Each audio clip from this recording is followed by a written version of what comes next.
The rock left 12-year-old Marcus Thompson's hand before he could stop himself. 20 pairs of eyes watched in horror as the jagged stone struck the Virgin Mary statue's serene face, sending a sharp crack down her marble cheek, like a lightning bolt through heaven itself. The church basement fell into the kind of silence that makes your ears ring, the silence of something sacred being shattered. Marcus stood frozen, his chest heaving with rage that had been building for months. His parents' divorce papers sat on the kitchen table at home, his father's empty closet upstairs, his mother's tears every night thinking he couldn't hear. And here, in St. Catherine's youth group, surrounded by kids whose families still said grace together, the fury had finally exploded. "Marcus!" gasped Sarah, the youth leader, her voice barely a whisper. Before we go deeper into this mystery, take a moment to subscribe to Virgin Mary Mysteries. Stories like this are too powerful to experience alone. Tell me in the comments where you're watching from tonight, and share the words "broken but blessed," because sometimes our deepest pain becomes the doorway to something miraculous. What happened next defied every law of nature Marcus thought he knew. A thin line of what looked like blood began to seep from the crack in the statue's face, trickling down the white marble like a tear made of crimson. Jenny Martinez screamed. Tommy Reeves stumbled backward, knocking over his chair. Even tough guy Derek Williams crossed himself instinctively, his grandmother's Catholic training kicking in, despite years of skepticism. But when Marcus blinked and looked again, the blood was gone. The crack remained, jagged and ugly across the Virgin Mary's gentle features, but no trace of red. Just 20 terrified kids staring at him like he'd committed the unforgivable sin. "Did you see?" Jenny started to whisper. "See what?" Marcus snapped, his voice cracking with confusion and defiance. His hands were still shaking from the adrenaline, but something else was building inside him now. Not anger this time. Something that felt almost like fear. Sarah approached the statue slowly, her rosary beads clicking softly in her trembling fingers. She'd been coming to this basement for prayer meetings since she was Marcus's age, had grown up listening to stories about this particular statue's history. Donated by the founding families in 1973, it had watched over 3 generations of children, learning their faith in this sacred space beneath the sanctuary. The crack was unmistakable now, a permanent scar across the Virgin Mary's face that caught the fluorescent light and threw strange shadows across her painted blue robes. But there was something else, something Marcus couldn't shake. For just a moment when the blood had appeared, he could have sworn he'd seen the statue's lips move, as if she was trying to speak to him through his rage. But what could the Mother of Mercy possibly want to say to a boy who had just destroyed her face? Marcus Thompson hadn't always been the kind of boy who threw rocks at holy statues. Just 18 months ago, he'd knelt beside his grandmother Elena in the front pew of St. Catherine's every Sunday morning, her weathered fingers guiding his through the mysteries of the Rosary.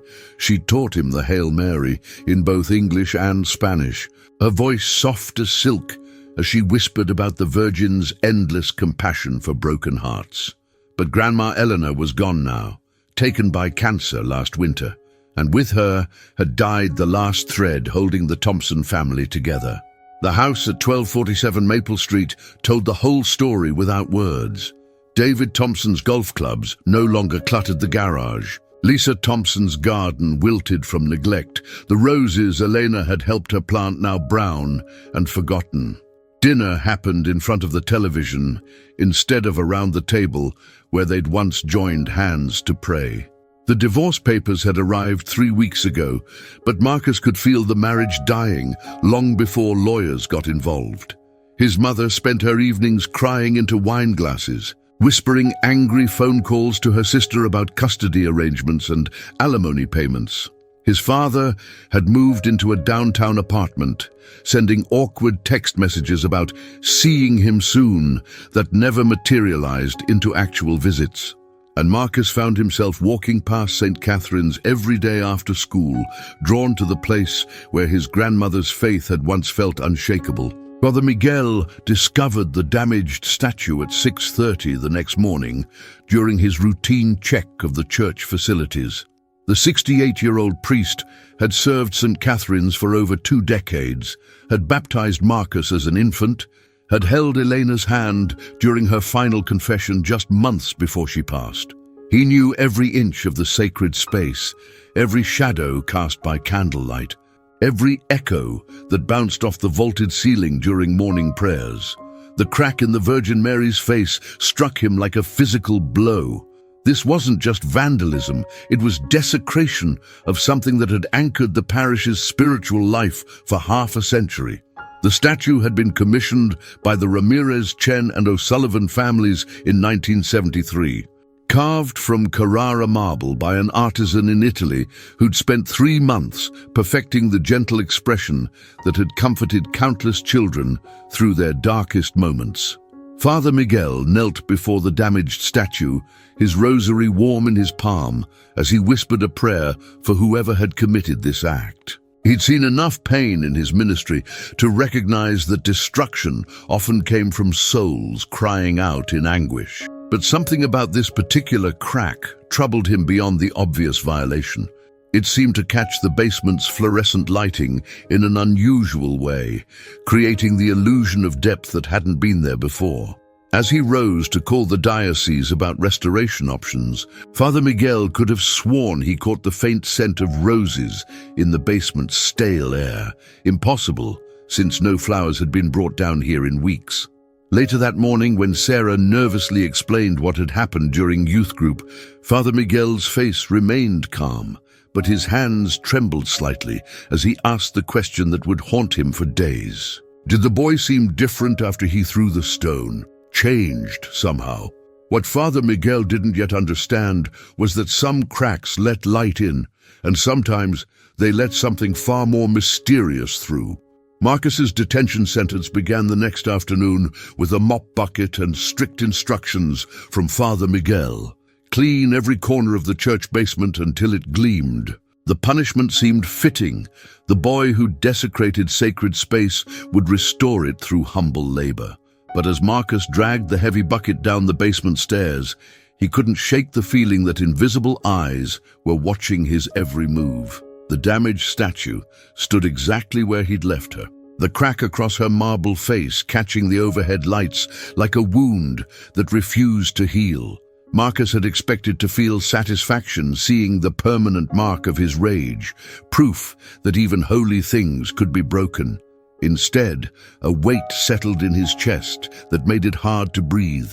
He avoided looking directly at the Virgin Mary as he scrubbed the tile floors around her pedestal, focusing instead on removing scuff marks and mysterious stains that had accumulated over decades of youth group meetings. The basement felt different in the silence, smaller somehow, as if the walls were pressing closer with each pass of his mop. That's when he heard it. A whisper so soft it might have been his imagination, floating through the stale air like incense smoke. The kitchen, Tuesday, 11:47. Marcus's hands froze on the mop handle. He looked around the empty basement, his heart hammering against his ribs. Nothing. No one. Just him and 20 folding chairs and a statue with a cracked face that couldn't possibly speak.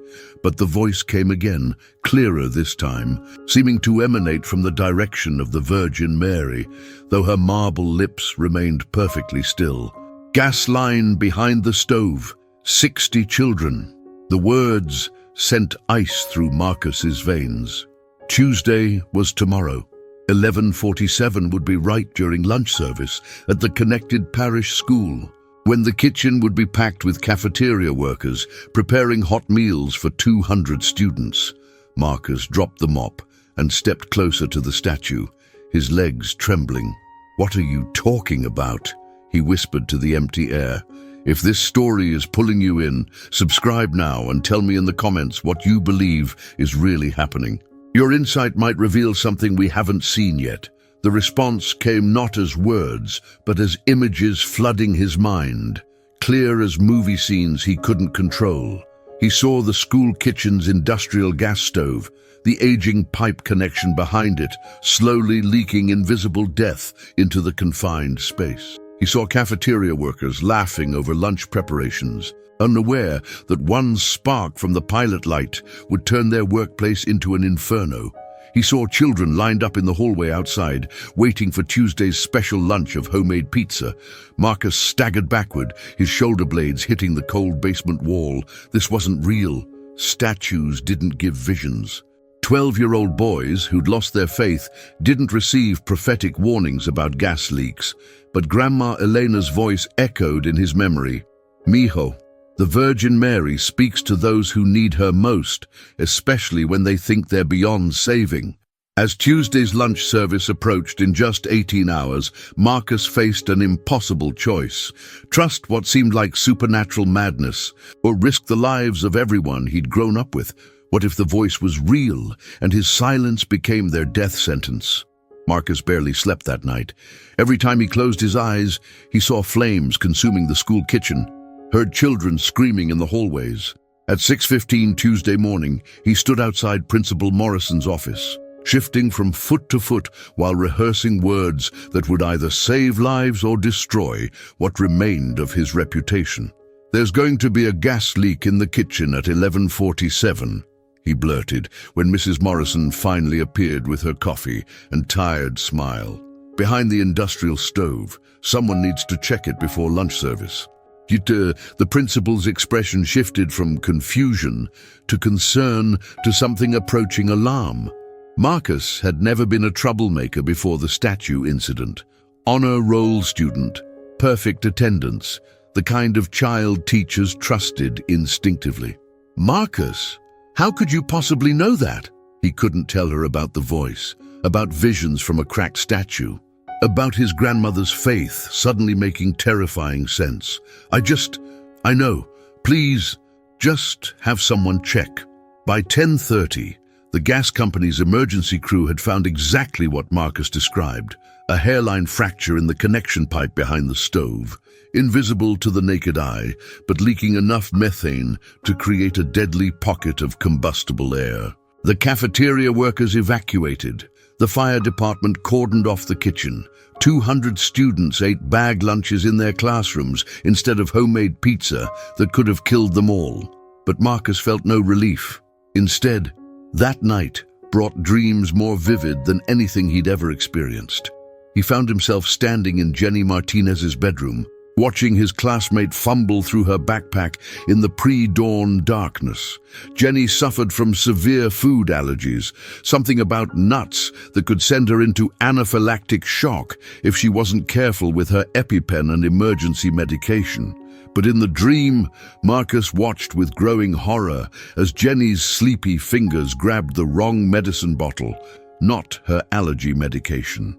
Her diabetic brother's insulin. The dream felt more real than reality.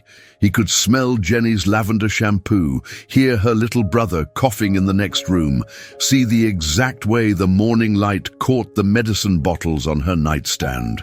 He watched her check the label incorrectly, distracted by her phone buzzing with text messages from friends. Watched her load the insulin into her emergency kit instead of the epinephrine that would save her life if she encountered nuts at school. Marcus woke, gasping, his sheets soaked with sweat. The digital clock beside his bed read 3:47 a.m., but he could still taste the metallic fear from the dream. Jenny would have a severe allergic reaction today during lunch. He knew it with the same certainty he'd known about the gas leak.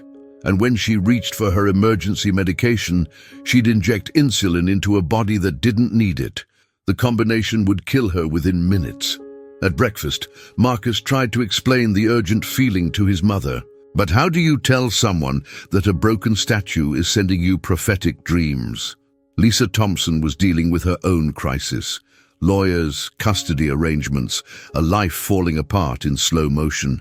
"Maybe you should talk to Father Miguel," she suggested absently, focused on her divorce paperwork rather than her son's impossible warnings.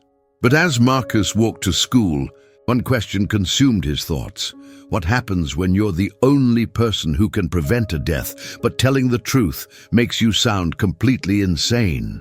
Marcus found Jenny Martinez at her locker before first period, her hands trembling slightly as she organized her backpack. The vision from his dream played on repeat in his mind. Those medicine bottles switching places in the dark. The fatal mistake waiting to unfold. "Jenny," he said, his voice cracking with urgency, "check your emergency kit. Make sure you grab the right medication this morning." She looked at him strangely. Marcus wasn't someone she talked to regularly. Just another classmate in their small Catholic school where everyone knew everyone, but few crossed social circles. "What are you talking about?" "Your allergy medicine. Just check it, please." Jenny's frown deepened, but something in Marcus's desperate expression made her unzip the small medical pouch attached to her backpack. She pulled out a small vial and read the label. Her face went white. "This is," she whispered, then looked at Marcus with wide eyes. "This is my brother's insulin. How did you know?"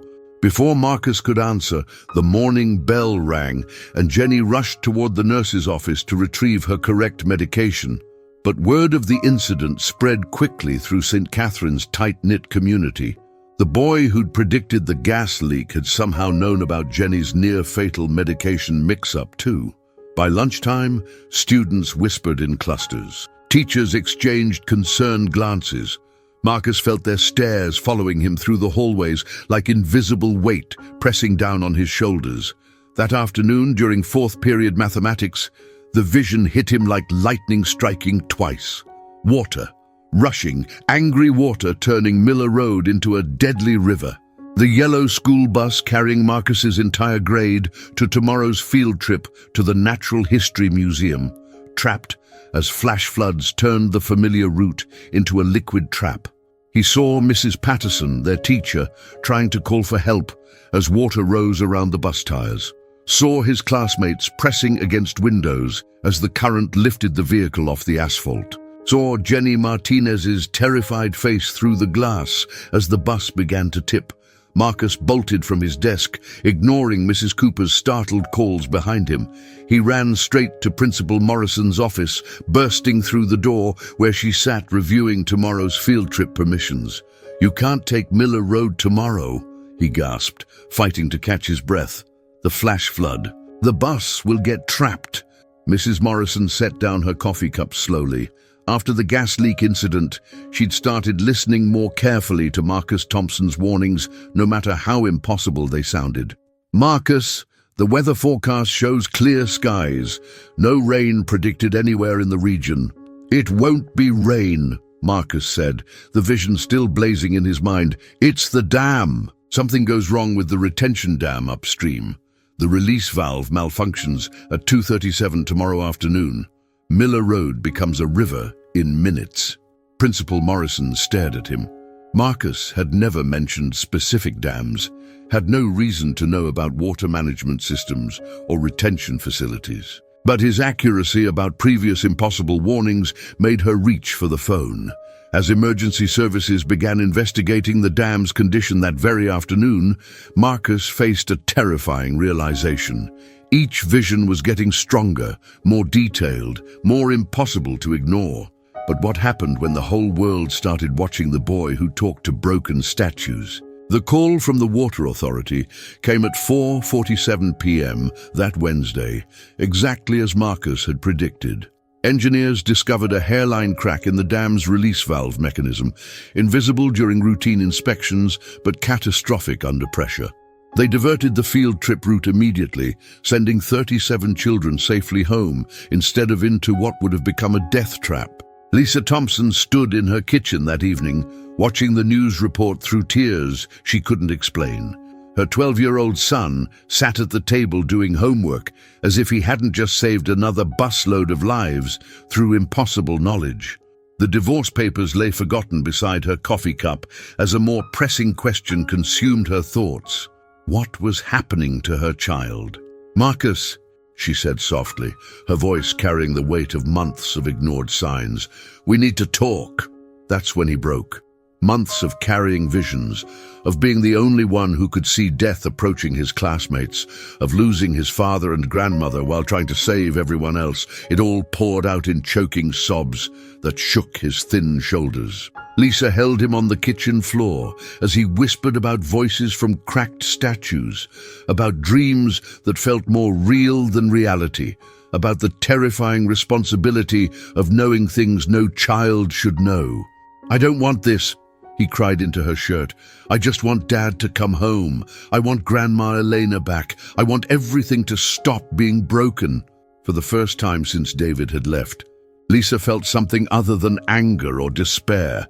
She felt the presence of her mother-in-law's faith, Elena's absolute certainty that the Virgin Mary watched over families, especially those falling apart.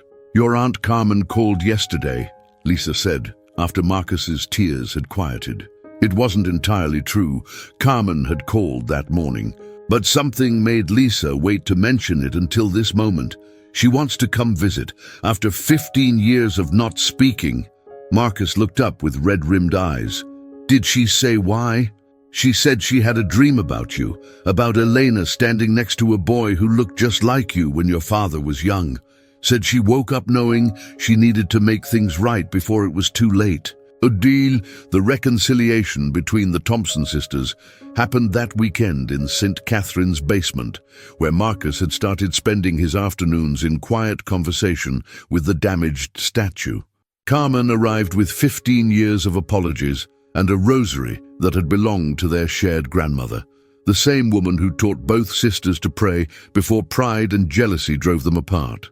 Marcus knelt before the cracked Virgin Mary as his mother and aunt wept together behind him, their whispered forgiveness echoing off the basement walls. The statue's marble face seemed different now in the candlelight Carmen had brought, not destroyed, but somehow more beautiful for being broken.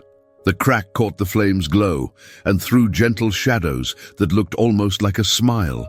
"I'm sorry I hurt you," Marcus whispered to the statue. "I was so angry about everything falling apart that I wanted to break something holy too, but you kept saving people through me anyway." As his fingers traced the base of the statue where he'd placed fresh roses, Marcus realized something profound. Sometimes the most broken things became the most powerful instruments of grace. But the Virgin Mary wasn't finished with him yet. The final vision came during Sunday morning Mass, while Marcus knelt beside his mother in the front pew where Grandma Elena had once guided his prayers. Father Miguel's voice echoed from the pulpit, but as the congregation rose for the gospel reading, the sanctuary around Marcus began to shift and blur. He saw the church as if from above, the vaulted ceiling, the massive oak beams that had supported the roof for over a century, the congregation of nearly 300 people. But something was catastrophically wrong with the support structure. Years of undetected water damage had rotted the central beam's interior, leaving only a shell surrounding hollow decay. Marcus watched the beam crack during next Sunday's closing hymn. He saw massive roof timbers shift and groan, watched in horror as tons of wood and plaster crashed down on the packed sanctuary. He saw his mother's terrified face looking up as debris fell toward their pew. He saw Father Miguel crushed beneath the altar's marble cross. "No," Marcus whispered, his voice lost in the congregation's responses. The vision continued with merciless clarity. Families trapped beneath fallen beams, blood and dust and devastation that would haunt this community forever. After Mass, Marcus pulled Father Miguel aside with shaking hands. "The roof," he managed to say, "next Sunday during closing hymn, the main beam is rotted from the inside. Everyone will die." Father Miguel had heard about Marcus's previous warnings, had watched the investigations with growing amazement. But this seemed too enormous to comprehend. "Son, this church has stood for over 100 years. The inside of the beam," Marcus insisted, tears streaming down his face. "Please, Father, please just have someone look." Tuesday afternoon, structural engineers arrived with scanning equipment. What they discovered made the lead inspector visibly pale. "Father," the engineer said grimly, showing readings on his screen, "this beam is completely compromised. The exterior looks fine, but the interior is nothing but rot and insect damage. It's a miracle the roof is still standing. The next Sunday, yellow caution tape surrounded St. Catherine's Church. 300 parishioners attended Mass in the school gymnasium instead. Emergency repairs began immediately, but engineers estimated months of work to safely restore the building that had been within days of catastrophic collapse.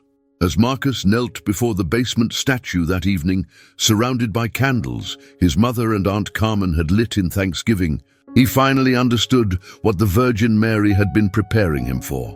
Not just to save lives, but to save the place where his grandmother's faith had first taken root in his heart. But as news crews gathered outside St. Catherine's to interview the miracle boy, Marcus faced his greatest challenge yet. What happens when divine gifts attract the attention of a world that demands proof of the impossible?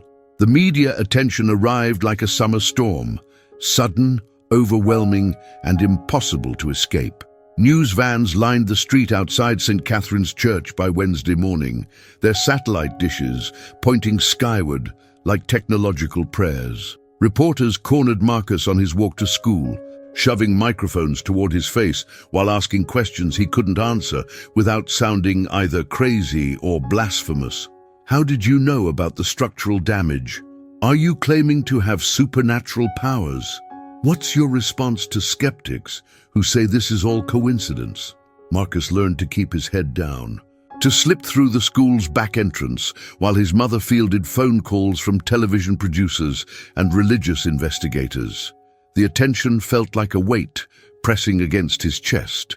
Too much scrutiny for shoulders that still carried the grief of his grandmother's death and his parents' shattered marriage. But something else was happening, something the cameras couldn't capture. The visions had stopped. 3 weeks passed without a whisper from the cracked statue, without dreams that felt more real than waking life. Marcus knelt in the basement each afternoon, surrounded by flowers and candles left by grateful parishioners, but heard only silence where once divine warnings had echoed. "Maybe she's finished with me," he confided to Father Miguel during one of their quiet conversations. "Maybe I did whatever she needed me to do." Father Miguel, whose own faith had deepened through witnessing Marcus's impossible warnings, smiled gently.